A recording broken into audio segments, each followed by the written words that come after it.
Турдубаева Забира Турдубаевна атындағы Кеңеш айылдық маданият үйінің açılış azimine hoş gelingizler.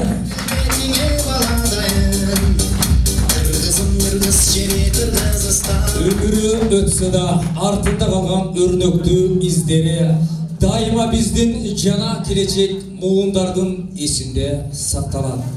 Анда эмесе бүгүнкү салтанаттуу азелди ачуу үчүн алгачкы куттуктоо сөз Кеңеш айыл өкмөтүнүн башчысы Kalmuratov Taqdir To'xtosunovichga söz beramiz.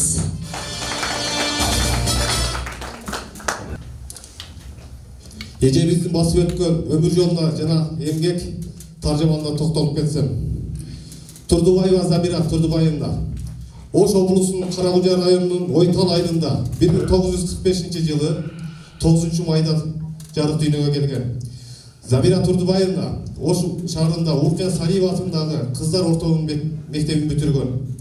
1970-жылы Жусуп Баласагын атындагы Кыргыз университетинин филология факультетинин китепканачы бөлүмүнө тапшырып, 1974-жылы китепканачы библиограф жогорку квалификациясына ээ болгон. 1974-жылдан 1997-жылга чейин университеттин китепканасынын материалдык техникалык камсыздоо секторунун башчысы, андан соң табигый экономикалык факультеттеринин тейлөө бөлүмүнүн башчысы кызматында эмгектенген. 1995-жылдан 2009-жылга чейин Руханият ассоциация каржылоо маселеси боюнча вице-президенти, Кулун ата соода борборунун директору, маданияттык колдоо долбоорунун туруктуу демөөрчүсү, илимий китепкана кызматынын ардагери, коомдук жана кайрымдуулук иштеринин активдүү катышуучусу, белгилүү ишкер, Жаркын Жубай 6 баланын мээримдүү энеси. 1976-жылы Кыргыз ССРинин Баатыр эне медалы, 1989-жылы Адилет эмгеги үчүн эмгек ардагери медалы менен сыйланган. Забира Турдубаевна эмгек жолунда Кыргыз ССРинин Маданият министрлиги тарабынан библиотека кызматынын отличниги наамын алган. Кыргыз ССРинин агартуу министрлигинин грамотасы менен сыйланган. Эл аралык Руханият ассоциациясынын ишкер айымы сыйлыгынын ээси, Бишкек шаарынын бизнес леди номинациясынын жеңүүчүсү, Бишкек шаардык мэриясынын шаарды тейлөө чөйрөсүн өнүктүрүүгө кошкон чоң салымы үчүн 4 жолу ардак грамотасынын ээси, Бишкек шаардык мэриясынын Октябрь райондук администрациясынын Октябрь районунун жашоочуларын колдомондугу жана майыптардын үй бүлөсүнүн жардам берүүгө жигердүү катышкандыгы үчүн ардак грамотасы менен сыйланган. Забира Турдубаевна 2009-жылы 16 августта дүйнөдөн кайткан. Адамгерчилиги менен адистиги, бири-бирине жуурулушкан рухий пасаты жана бийик дасторкону менен ак пейилдүү асыл адам катары жаркын элеси туугандарынын, кесиптештеринин, курбуларынын, балдарынын жүрөгүндө түбөлгө сакталат. Турдубаева Забира Турдубаевнанын жогорудагы жетишкен эбегейсиз ийгиликтерин баалап, айыл аймагынын ушундай татыктуу инсандардын чыгышын үмүт этип, айылдык маданият үйүн жана китепкана Кеңеш айыл кеңешинин депутаттарынын 03-11-2014-жылдагы 21-3 токтому менен Турдубаева Забира Турдубаевнанын ысымы ыйгарылган. Турдубаева Забира эжебиздин уул кыздарына чоң жалпы элибиздин аттан ыраазычылык билдиребиз. Анткени маданият жана китепкананын имаратын оңдоп түзөө иштерин жана материалдык техникалык базасын чыңдоого чоң салым кошту. Мындан ары дагы ушундай ар түрдүү маданий иш-чараларга көмөктөшүп, ар тараптан колдоо көрсөтүп турат деген ойдобуз. Дагы бир жолу ушу эжебиздин балдарына айылдын, элдин атынан таазим кылып, чоң ыраазычылык айтабыз.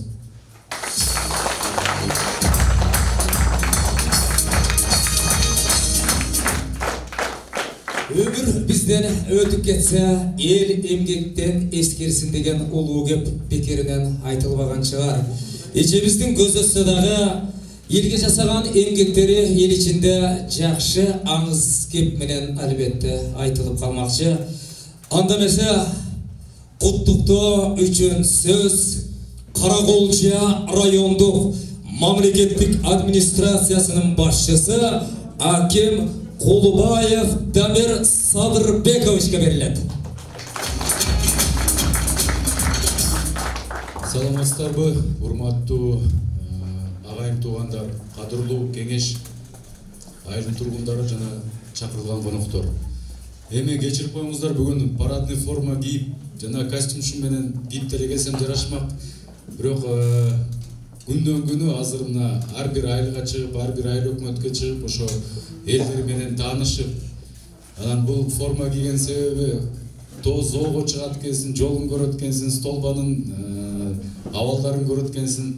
Ошон үчүн чоң кечирим сурайм. Эми бүгүн биз Акун абабыздын улуу рухий дөөлөттөрү жаратууга көмөктөш эл аралык руханият ассоциациясынын президенти Токтосартов Камалдин Акуновичтин жеке демөөрчүлүгү менен кеңеш айылындагы толугу менен капиталдык ремонттон өткөрүлгөн Забира Турдубай атындагы китепкананын жана клубдун ачылуу аземине чогулуп отурабыз.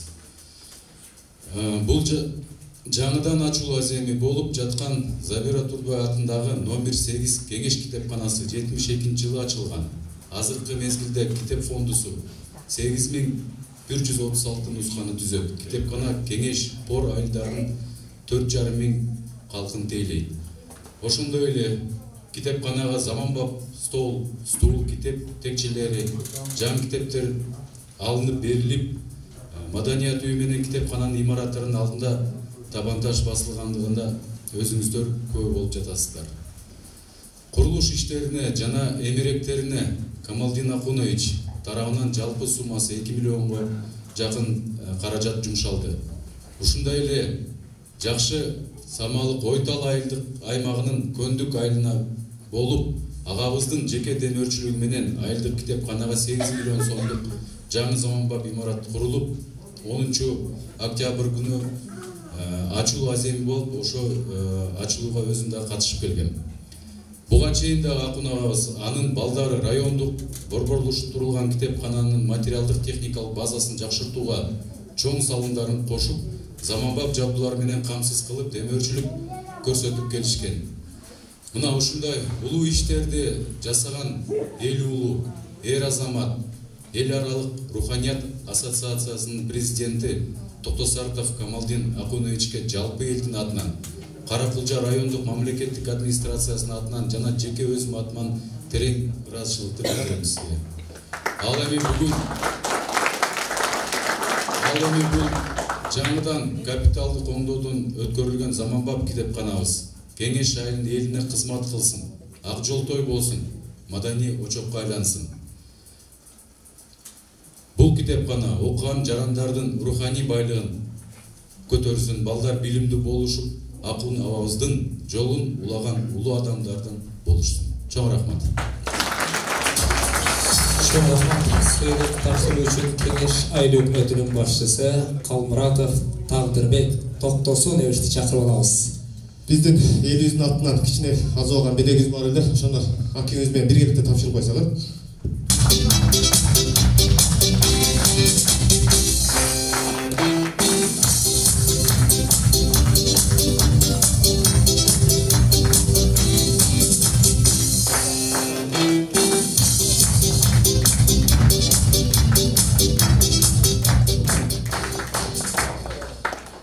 Ыраазычылык кат.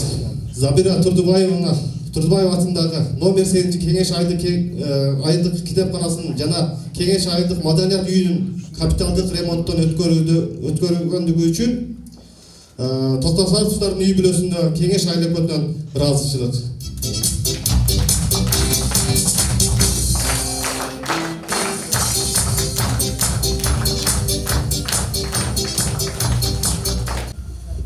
Эң биринчиден чоң рахмат. Ассаламу алейкум, урматтуу менин туугандарым, менин тага журтум. Сиздердин убакыт сааты эми келип атты. Бирок мен сүйүнгөнүм эки жактан ачып атабыз, эки китепкананы. Атабыздын да китепканасын мына кече ачып, биздин айылдык кеңештерге Ойтал айыл келишине берилдик. Мына бүгүн апабыздын китепканасынын наамына сиздер тартуулап ошо кеңеш менен ошо айыл өкмөт чечим чыгаргандарына терең таазим этебиз. Эми оюбуздун баары эле бир ушул жакта жакшы илим, билим, насаат алып таланттар өркүндөп чоңойгонго биз ошо окуп аттанып сүйүнүп атабыз. Ошонун артынан ошо жакшы баардык уул кыздарыбыз чыксын ошо кеңеш айыл өкмөтүнөн гана эмес, жалпы Кара-Балжадан да коштум. Чоң рахмат. Дагы бир жолу ушинтип урматтап сыйлап атасыздар. Жашыбызга карабай көп салымды да баштай элекпиз, эми дагы кылабыз, рахмат. Лира Акуновнага дагы отдельно бир сөз берип койсок, мен ойлоп элем ошо жарашат эле. Аягында аны абжемдин салымы чоң, эки жакка тең. Рахмат. Акым Токтосартов атындагы Кара-Балжа райондук борборлоштурулган китепкана тармагынын директору Сагынбаева Мырзайым Сагынбаевага берилет.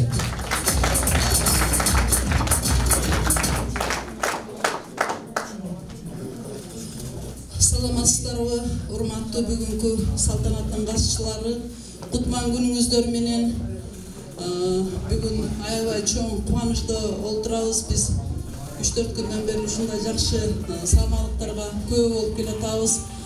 Жан дүйнөсү бай, өмүрүн Кыргыз Республикасынын маданиятын өнүктүрүүгө арнаган, кыргыз рухунун камкору деп Чыңгыз Айтматов жогору баалаган акебиз Акым Токтосаровдун өмүрлүк жубайы, биздин кесиптешибиз Сабира эжебиздин ысмы мынабы Кеңеш айыл аймагындагы Кеңеш китепканасына, Кеңеш айылдык маданият үйүнө ошо берилиши, ошо айылдын коомчулугу жана айылдык кеңештин депутаттары колдоп ушуну бергениңиздер абдан бизди кубандырат. Себеби Сабира эжебиздин өмүр баяны жөнүндө, өмүр жолу жөнүндө баарыңыздар маалымат алдыңыздар.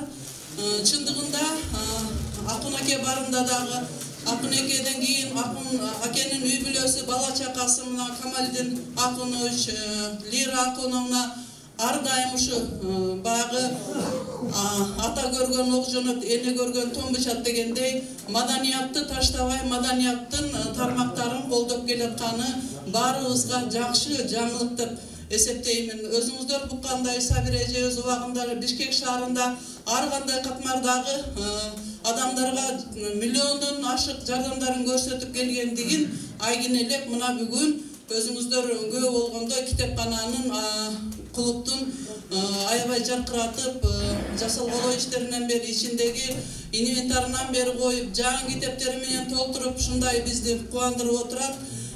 Бул ойлоймун, бул үй бүлөнүн бул жардамы өткөндөгү онунда ачылган көгүндү китепканасы бул болуп ушу жакында эле биздин президентибиз Жапаровдун биринчи жарлыгы инсандын руханий адеп аклактык жана дене тарбиясы жөнүндө жарлыгы чыккан. Ошол жарлыкка ушу алдыртан эле көмөк көрсөтүп келаткандыгын айгин элешти да. Эми эмне дейбиз, эми баарыбыз ушу айылдагылар отурасыздар, келечек муну айтып атат, адамдын жан дүйнөсү кичине жарды болуп кетти, китеп окубай калды, театрларга барбай калды деген жакшы президенттин келечек программасы кабыл алынды бул жарлыктан кийин. Ошон үчүн булардын камкордугу ошол жарлыкты аткарууга түздөн түз тиешеси бар. Урматтуу Кеңеш айылынын тургундары, ошо мына жерде отурасыздар, балдарыңыздарды, неберелериңиздерди ошо китеп окууга кайра үндөңүздөр. Ортолукта көп убакыт көңүл бурулбай калгандыктан, маданият тармагы каралбай калгандыктан чындыгында балдарыбыз китептен алыс болуп калды. Эми биздин бир акыныбыз Жедигер Саалаевдин мындай бир ыры бар, ошону мен айткым келип атат. Элге жакшы өлкөң болсо канча бай, мейли болсун кереметтүү канча жай. Өсөр элде китепкана эң алды, андан кийин туруу керек хан сарай дегендей. Ушу Акым Токтосаровдун үй бүлөсүнө, уулу Камалдин Акуновичка, Лирага, Кларага, бардыгыңыздарга терең ыраазычылык билдирем. Ушул жөрөлгөңүздөр эч качан үзүлбөсүн, узак болсун. Бизден кийинки муундар балдарга дагы, бала чакаңыздарга дагы ушундай тарбия берсеңиздер, бул эң жакшы нерсе. Көптөгөн миллиардтаган акчасы бар байлар мындай камкордук көрбөй эле келатышат. Ошон үчүн баарыңыздарга бүгүнкү майрамыңыздар менен дейм ушул билим ордосу болгон китепканага келип китеп окуп, жан денеңиздерди байытып туруңуздар. Баарыңыздарга чоң рахмат.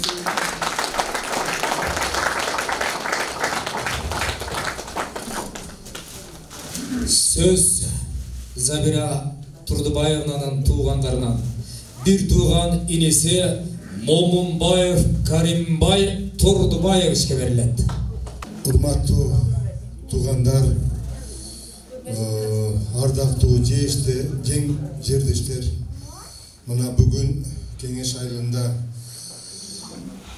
китепкана ачылып атат. Абземин атынан бул да болсо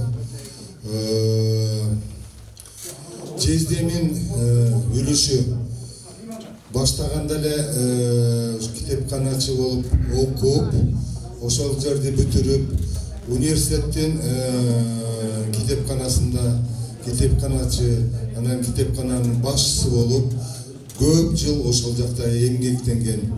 Мен дагы ошолордун таалим, тарбиясын алып, полковник деген наамга ушул жездемин, эжемин тарбиясы менен келдим деп айтсам болот. Уул кыздарына мен ушунчалык ыраазычылыкты билдирем. Аман болсун, бар болсун ушу иним.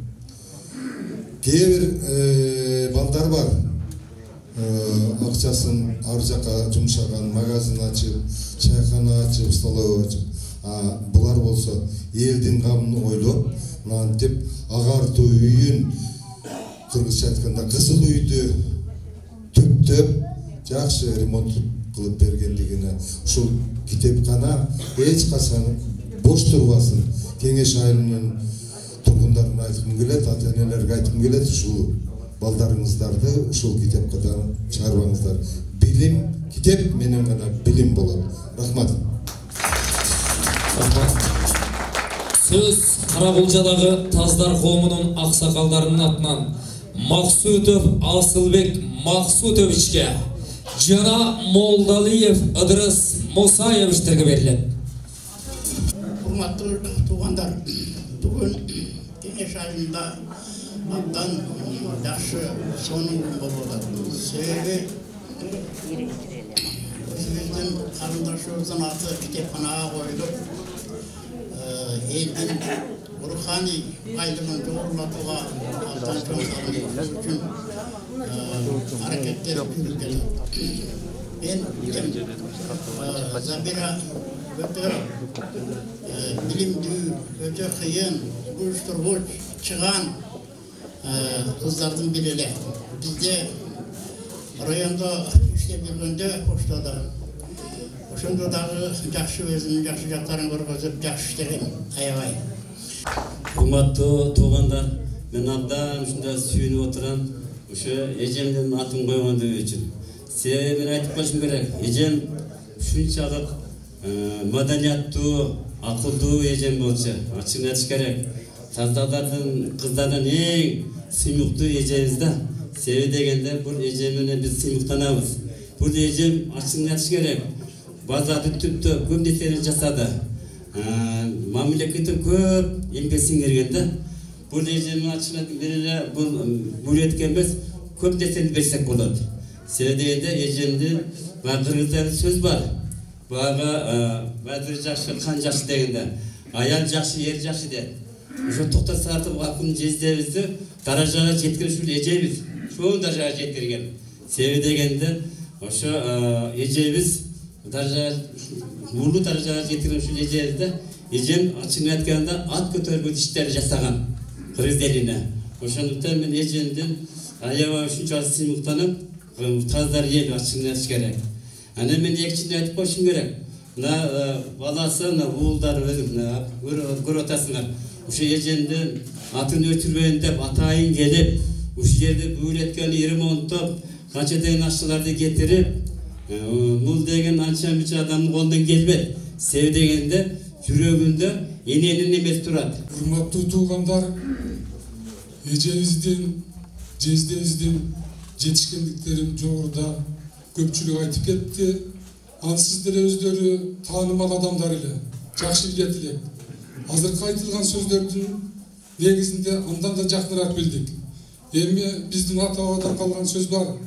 Жездебизде, эжебизде бир аңтарылып алса керек. Мына кыргызда сөз бар. Жамгыр менен жерге көрөт, бата менен элге көрөт дейт. Ошол балдары, кыздары келип, ата-энесине Куран окутуп, бата алып берип отурат.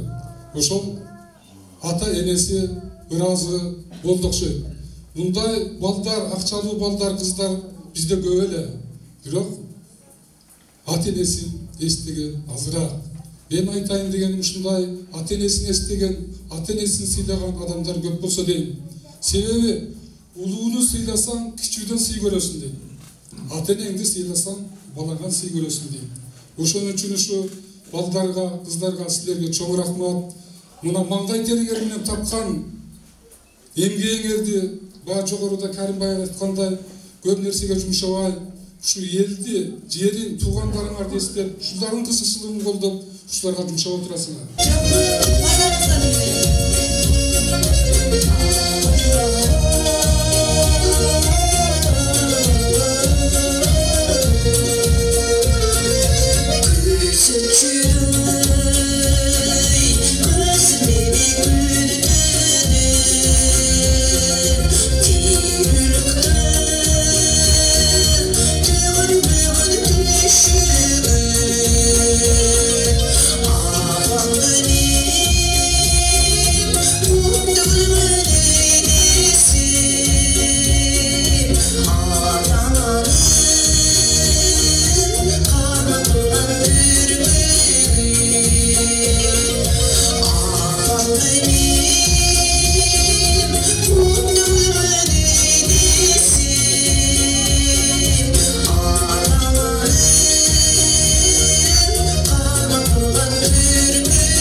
ошол эжебиздин жакшылык иштери илайым эле элге кызмат кылган болсун. Мен мақтайын десе мага чейин барлық сөздөрдү мактап койдум, мага сөз калбай калды.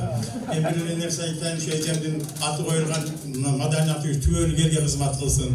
Анан эми ушу бир жакшы сөз бар. Лера баштаган Жечемин, жездемин балдар бейшинен таманда дейт. Сиздер эне таган кызматыңыздарды көп эле кишинин колунан келе бербейт. Силердин бейишиңер ушу Кудайым насип кылган болсун. Ар дайым жакшы иштерди эл журтта кылып жүрө бергиле. Мен ишенем силердин колуңардан келет, кылып атасыңар, кылып жүрөсүңөр. Сиздерге да алыс журттан келген меймандар чоң рахмат. Ушу жакшылыктарга көбөрүп келип жүрө бериңиздер. Менин сөзүм ушу чоң рахмат. Жакшылык күндөрдө жолугуштуруп. Чоң рахмат. Урматтуу меймандар, сиздердин алдыңыздарга дагы бир өнөрлүү инсандагы агызды чакыралы. Рыспай Абдыкадыров атындагы кароо конкурстардын, кароо сынактардын көптөгөн байгелүү орундарынын ээси, областыбызда өткөн кароо сынакта 1-орунду жеңип алган, республикалык кароо сынакта 3-орунду багындырган өзгөчө таланттуу агабыз Абдыбек Абакировду кол чаап тосболабыз.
Çok rahmat.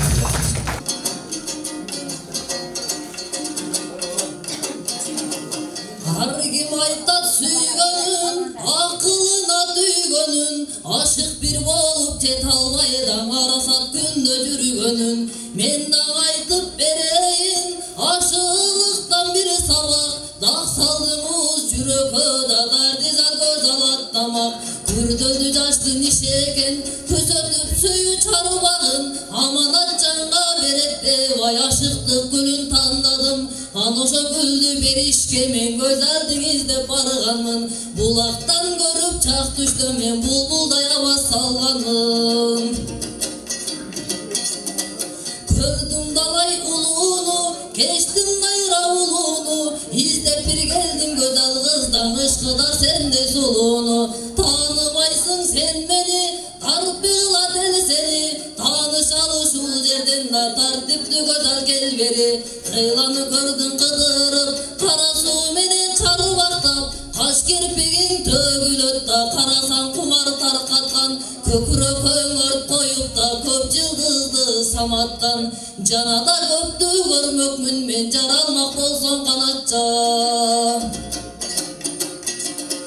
Kalkalından kalından, kaykalap bütkön dalından, bezerengen belinden da, beş talda örgün çaçından. Çaçın köldün kamışı, özüңүздөн surasam da, emgekti eldin kalısı. Soraganımdın sebebin, süybey bir kişi kelebi, sıpayındın cayınında, bilbey bir kişi kelebi. Sıyada bolson kulak sal da, sözümdü uğup gülüm dal. Kerek bolson güzel kız, sen körö turgan күнүм dal.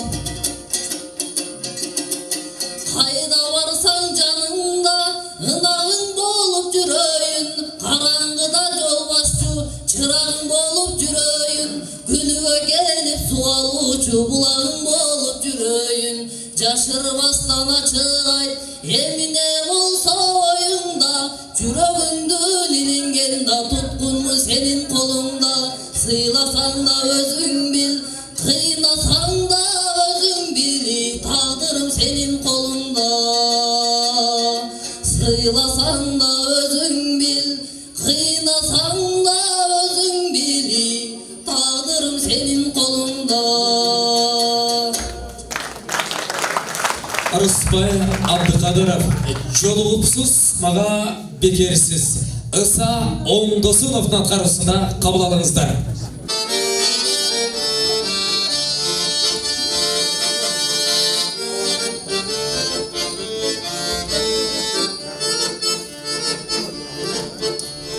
Жолугупсуз мага бекерсиз, не болду деп чочуп кетерсиз. Бир кездеги акчарымдан жай сурасам, улус экенсиз.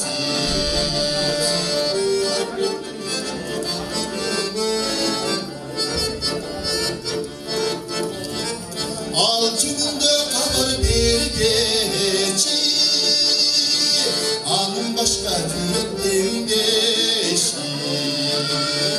Ал убактар алтын үнөкөр, мага малым кайра келбесин.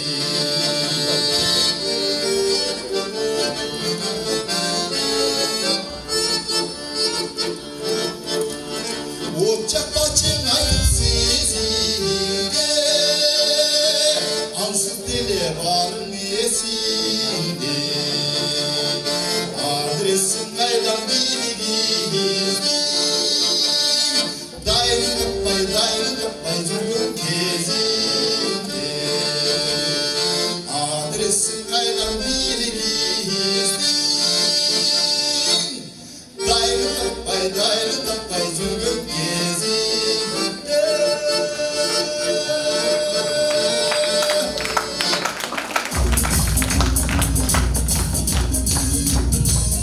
Çok rahmat, hurmatlı meymanдар, бүгүнкү салтанаттын катышуучулары. Бул тарапка жалпы лира эжебиз баштаган, жалпы эжебизден, жездебиздин уул кыздарын чакырып алсак, келип алыңыздар. баарыңыздарды саламдашып алайлы. Мен эле сүйлөп коеюн, эми баарыбыз чыгып эме кылбайлы. Себеби сиңдилерим чай пай ырастап жүрүшөт. Мени тайтам менен тайнем чоңойткон да. Ошон үчүн мен акаң таздарлар деп бутум жерге тийбей таздар туугандарым дей берчү элем. Бүгүн аябай акаң таздарлар аз болгонуна аябай настроение болуп атам. Биринчиден тажия болуп атыр, Алла Тааланын немеси. Бирок сен тажия болгондо деле бул жака киши аябай аз болуп калды. Биз өзүңүздөр менен ошо саламдашып, сагынычыбызды жазып, чайлашып кетсекпи дегенбиз. Ошо жана Аким айтып өткөндөй, ошо атабыздын атында китепкана салынып, бүтүп, анан ошо аябай жакшы маанайда тапшырылып, анан аябай кубанып бул жака келгенбиз. Бул жактыкы чындыгында жана Камалдын айткандай сааты ушул мезгилге келип чыкты. Бир эмес 2 сырадан ремонт кылдык. Өзүбүз келе албай калдык ар кандай жагдайлар менен. Анан бүгүн келип ушу сааты бүгүн ушул мезгилге чыгып, пандемиялардан кийин, ушундай жаман оорулардан кийин антип беттешип, жолугушуп, бири-бирибиз менен саламдашып, анан ушу концерт угуп, анан жакшы ушу өзүңүздөргө ушу кызмат кылсын, ушул маданият үйү, китепкана ушу сиздерге кызмат кылсын деп эле ушу учурашып кетели деп келгенбиз. Аябай кубанычтабыз. Анан ушу өткөндө көндүктө сүйлөгөндө да айттым эле, азыр да айткым келет. Ушу биздин атабыз, апабыз китеп менен эле жүрүп, ушу китеп 32 жыл апабыз китепканачы болду. Атабыз өмүр бою ушу маданиятка кызмат кылды, китеп жазды, китеп которду, китеп чыгарды. Атабыз китеп акчанын баарын эле китеп чыгарып атат эле деп нааразы боло берчүбүз. Ошону эң туура кылган экен деп биз ошону азыр баалап атабыз да. Ошо атабыздын жолун жолдоп, мына быйыл эгемендүүлүктүн 30 жылдыгына карата ушу 2 китепкананы, анан ушу маданият үйүн ушу элге белек катары тартуулаганча, анан атабыз ушу Чыңгыз Айтматов менен өмүр бою дос эле. Дос, замандаш, ага ини, ушундай бири-бирисиз мындай тура албайчу да. Ошо анан атам акыркы күндөрүндө да ушу Чыңгыз Айтматовдун китептерине кимдерди кошуш керек деп ушу балдарын ойлобой, башканы ойлобой, ушу Чыңгыз Айтматовдун китебин ойлоп, Чыңгыз Айтматовдун ошо китебине кимдер эскерүүлөрдү бериш керек, ошол тизмени жазып берип кеткен да атабыз. Анан ошол тизмени жазып берип, алда бүтпөй калганынан анан Роза Төрөкуловна Айтматова ошо атасы жөнүндө китеп жазган экен. Ошо Кудай кааласа бир 15-20 күндөн кийин бүтөт, бет ачары болот Бишкекте. Ошол китепти ошо ал кишинин атасы дагы эми кыргыз элинин атасы болгон, кыргыз мамлекетинин түптөлүүсүнө чоң салым кошкон Төрөкул Айтматов. Ушул өзүбүздүн ата журт, тага журтубузга ушул белектерди тартуулаганча, ошол китепти да ушу эгемендүүлүктүн 30 жылдыгына арнап ошо даярданганбыз да. Ошон үчүн ушу баардык ушу болгон нерсе баары ушу элге кызмат кылсын. Ошону тилеп кетем, эсенчилик болсун, тынчылык болсун, бар болуңуздар. Анан ушу алайкы билесиздер да, Ойтал айыл өкмөтү алыс аябай. Ал бир нерсе жетиш деле кыйын экен, бир үйдөн бир үйгө барыш деле кыйын экен. Бул жер деген анын жанында шаарда. Анан элдин ошол жактагы өзү маданиятка кызыгуусу дагы аябай башкача. Мен ушу иниме айтып кетким келет, ушу элдерди тартыш керек. Маданиятка да, китепке да, ал үчүн айыл өкмөт, айыл башы, ар бир инсан иштеш керек. Ушу айыл өкмөттүн ичинде иштеп аткан киши. Ошону айткым келет, ушу элди тартыш керек, чакырыш керек, ар кандай иш-чараларды уюштуруш керек. Мен мына Ойтал айыл өкмөтүнө барып алып, кардын жааганына карабай, күндүн жааганына карабай, элдер келип алып, мен ырдайт элем. Мен комуз менен ырдайм, мен дастан айтам, мени эмне жазбай койдуңар деп уюштуруучулар менен 2 күн кырылышкан кишилер болду. Мен ырдайт элем, мен сүйлөйт элем. Мен неме, анан менин акаң таздарлар мындай пассивный экенине жүрөгүм ооротот да. Чындыгында. Ошон үчүн баарыбыз мындай көкүрөктүн байлыгын, өзүбүздүн мындай эме көр турмуш өтө берет. Ушу бири-бирибизге жолугушуп, бири-бирибиз менен баарлашып, сырлашып, жакшы нерселерге мындай бирге болгон жакшы да. Мына Ашамканчы, кандай сиздер иштечүсүздөр. Сүмөлөктөгү районда сиздерде кайначы турабы?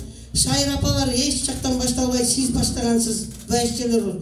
Ошолор жанданыш керек. Ашыккан же турабы?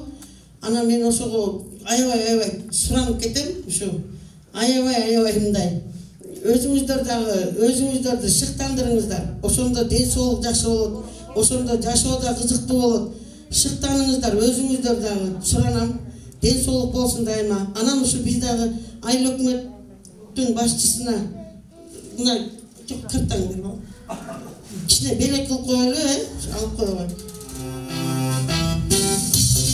Кабинетине Кыргызстан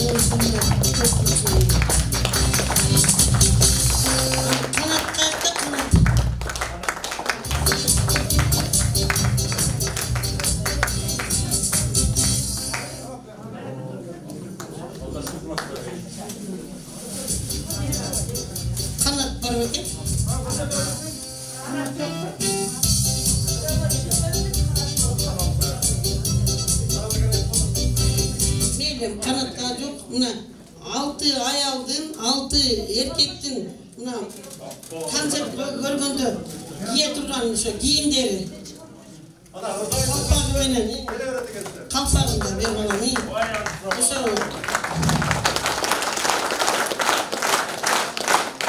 маданият үй болгондон бул жерде бирөө уюмдаш керек, бийлеш керек. Ошо кийимдери бир-бирине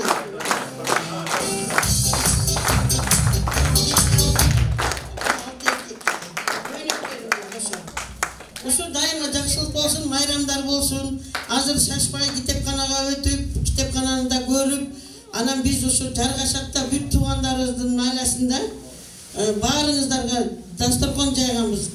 Ошо барып, дасторкондон даам тартып, апабызга, атабызга Куран окуп, Камалдиндин ушу даярдаган чайларын ичип, батаңыздарды берип кетиңиздер деп суранабыз, Эжебиз менен жездебиздин баятан бери уктуңуздар. Ушу балдардын кылганын, иштерин, ушу жээндериме Алла Таалам өмүр, ден соолук, бакыт таалай, иштерине албан иликтер болсун. Элибизде тынчтык, мамлекетибиз өнүккөн мамлекет болушуна Алла Таалам колдоп жүрсүн. Амин. Элибизде тынчылык, байгерчилик болсун, чөнтүк.